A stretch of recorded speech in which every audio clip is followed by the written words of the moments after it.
राधिका बरसाने वारी की जय। राधे राधे।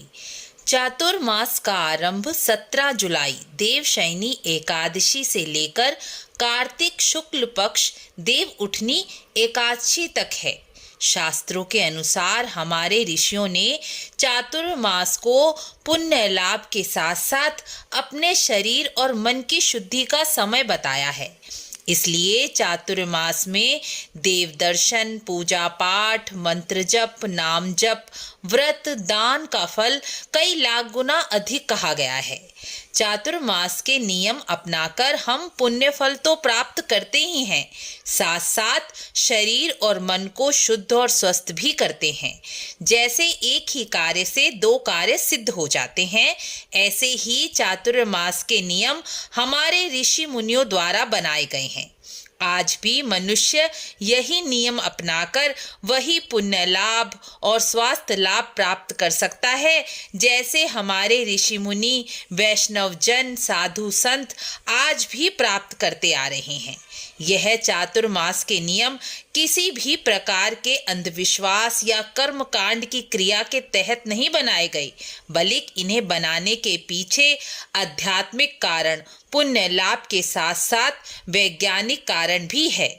चातुर्मास का पहला नियम है, चातुर्मास में कौन कौन सी वस्तुएं नहीं खानी चाहिए जिससे पुण्य के साथ साथ स्वास्थ्य लाभ भी हो। यह जरूरी बात अवश्य ही ध्यान रखनी चाहिए। चातुर्मास के पहले महीने यानी सावन में हरी पत्तेदार सब्जियां, बैगन का त्याग कर देना चाहिए, क्योंकि सावन शुरू होते ही कीड़े मकोड़ों की वृद्धि होने लगती है। वर्षा के कारण हरी सब्जियों में कीड़े लगने लगते हैं, जिसे खाकर स्वास्थ्य खराब हो सकता है।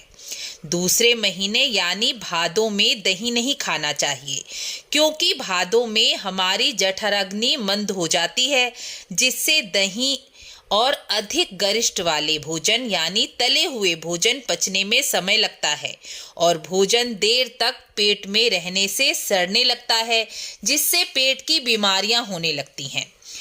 चातुर्मास के तीसरे महीने यानी अश्विन में दूध नहीं पीना चाहिए। दूध हम गाय या भैंस से प्राप्त करते हैं।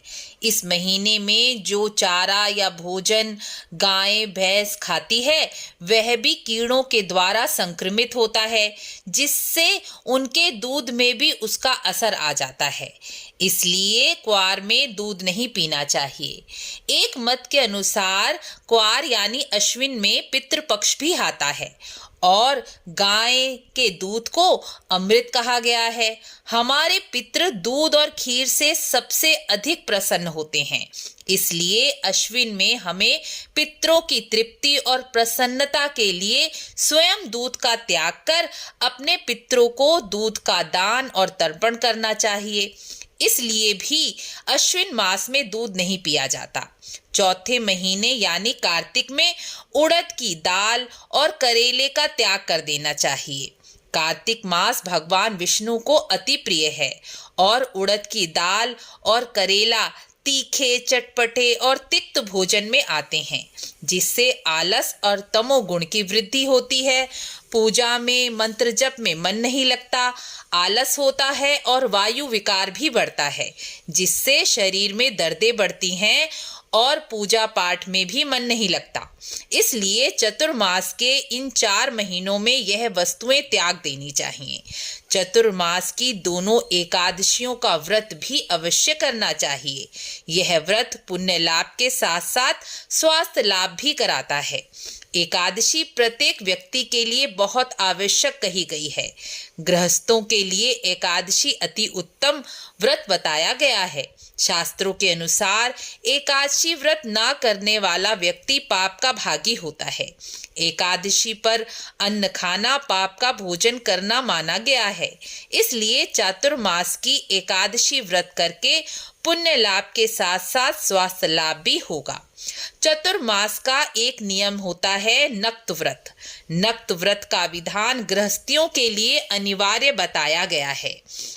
जो मनुष्य बीमारियों से पीड़ित हैं, बीपी कंट्रोल नहीं है, कोलेस्ट्रॉल बढ़ा है, शुगर जैसी बीमारियां पीछे पड़ी हैं, बीपी शुगर कंट्रोल में नहीं आता, उन्हें चातुर्मास में नक्त व्रत अवश्य करना चाहिए।